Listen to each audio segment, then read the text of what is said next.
Mariah. Tryna look good in the moonlight. All you see is so bad mind. Spotlight, moonlight. Nigga, why you trippin', get your mood right. Tryna look good in the moonlight. Salut tout le monde, j'espère que vous allez bien. Aujourd'hui je suis très content de vous retrouver pour vous faire la critique du film Captain Marvel. Donc voilà, ça faisait très longtemps que j'avais pas fait une vidéo sur les super-héros sur ma chaîne et je reviens aujourd'hui donc pour vous faire mon avis donc sur Captain Marvel, pour commencer sans spoiler et ensuite avec spoiler.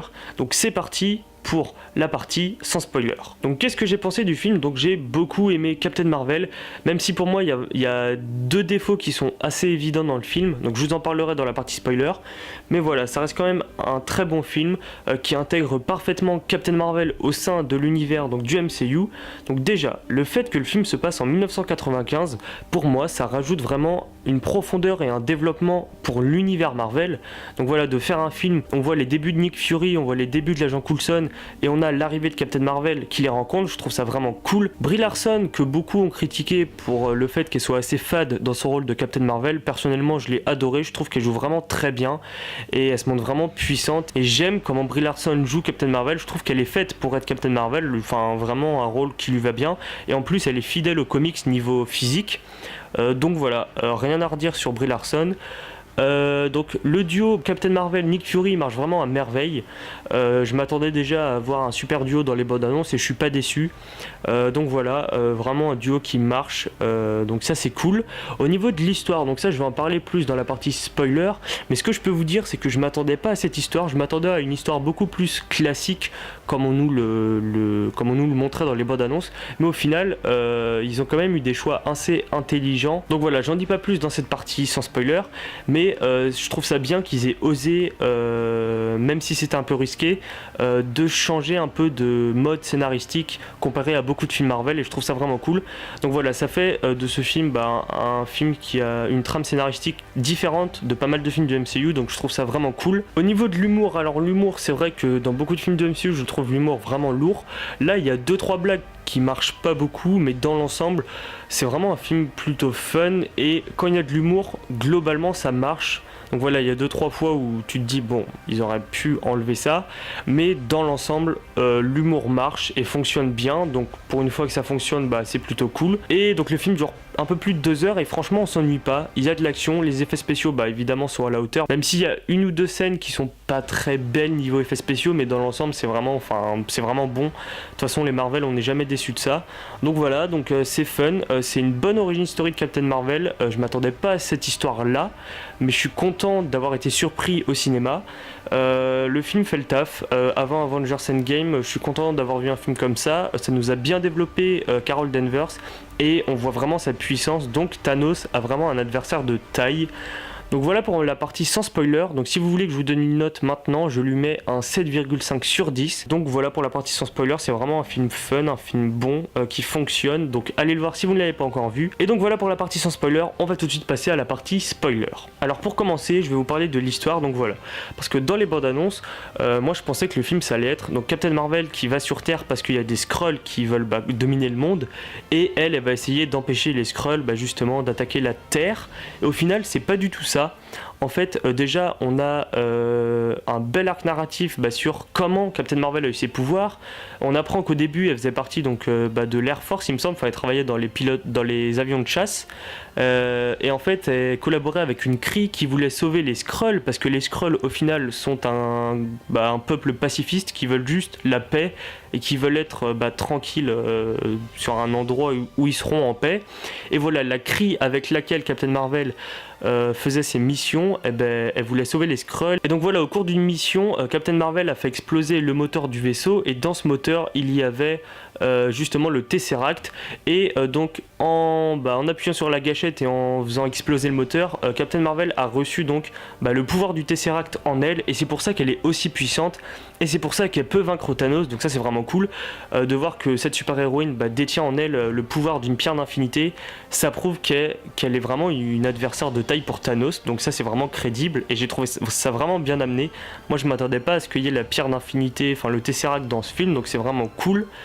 Donc voilà, au niveau des flashbacks, c'est vraiment très bien foutu. Quand on voit son enfance, son entraînement à l'armée, etc., je trouve ça vraiment cool. Et de savoir qu'elle a été capturée par les Kree, c'est vraiment cool.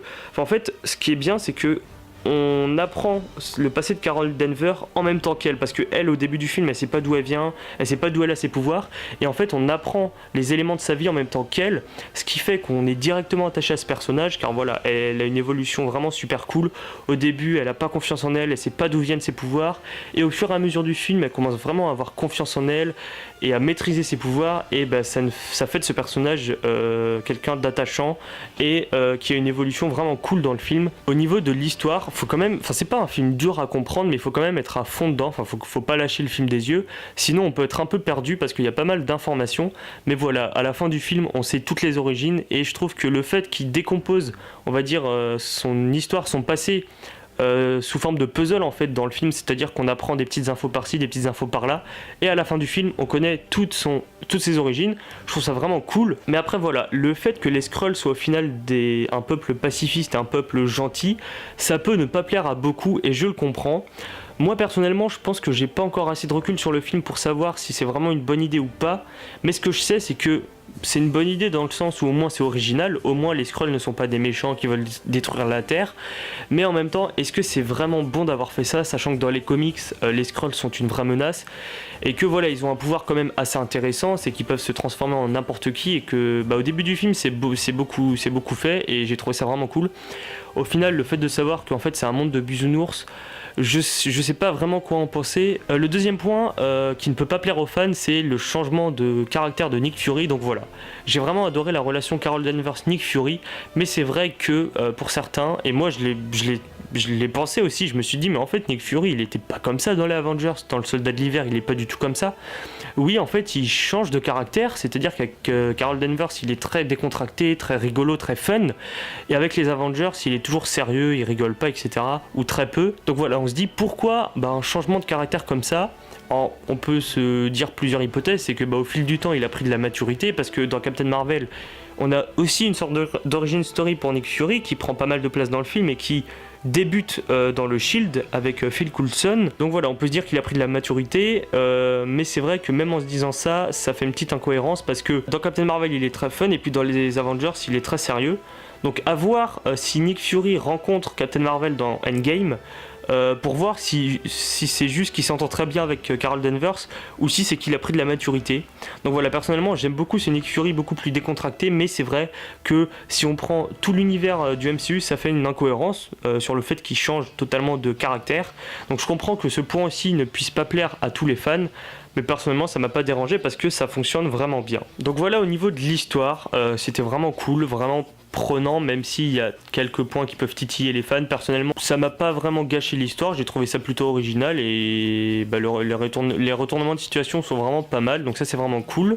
Donc voilà pour ça. Si là par contre il y a un défaut que je sais que ça me plaît pas, c'est comment Nick Fury a perdu son œil. Donc voilà, il y a beaucoup de fans qui pensaient que, enfin on le savait dans les bandes annonces que Nick Fury avait ses deux yeux, donc on s'est dit dans le film on va savoir comment il a perdu un œil, et en fait c'est juste que le chat qui s'appelle Groose, il me semble, qui est je sais plus le nom de la bête, mais c'est un alien en fait.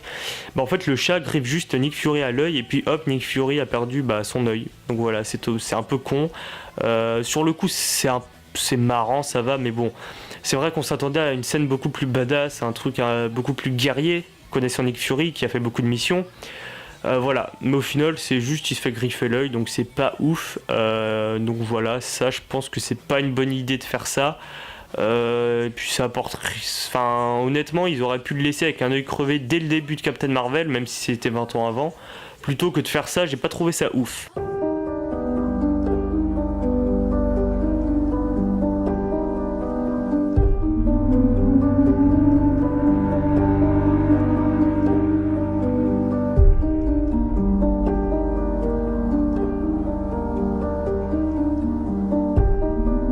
Voilà mon avis pour Captain Marvel, donc c'est vraiment un bon film, donc voilà un petit 7,5 sur 10, c'est vraiment mérité. Je lui mettrai pas 8 ou 9 parce que voilà, il y a quand même des éléments scénaristiques.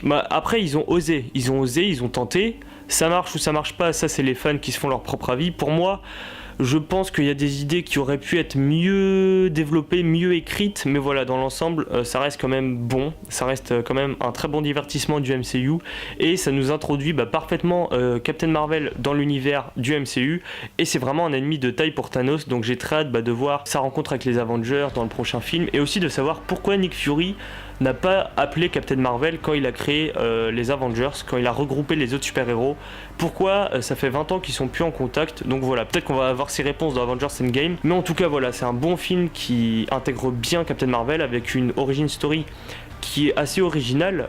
Voilà, même si l'idée de base c'est l'écrit contre les Skrulls, donc ça reste pas très original, mais le développement de toute cette histoire, j'ai trouvé ça plutôt original en soi, donc voilà, c'est cool, il y a beaucoup de retournements de situation qui sont pas mal.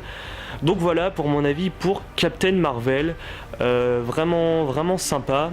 Donc voilà, n'hésitez pas vous à me dire votre avis sur le film, mais pensez bien à mettre spoiler si vous spoilez, car voilà, faudrait éviter de spoiler ceux qui n'ont pas vu le film encore.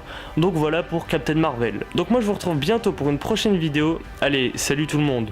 Feel like I'm destined. I don't need no smoking resting, no. Who are you testing? Focus and here's your lesson, no. Nothing to test. Taking shots with all your breath, no.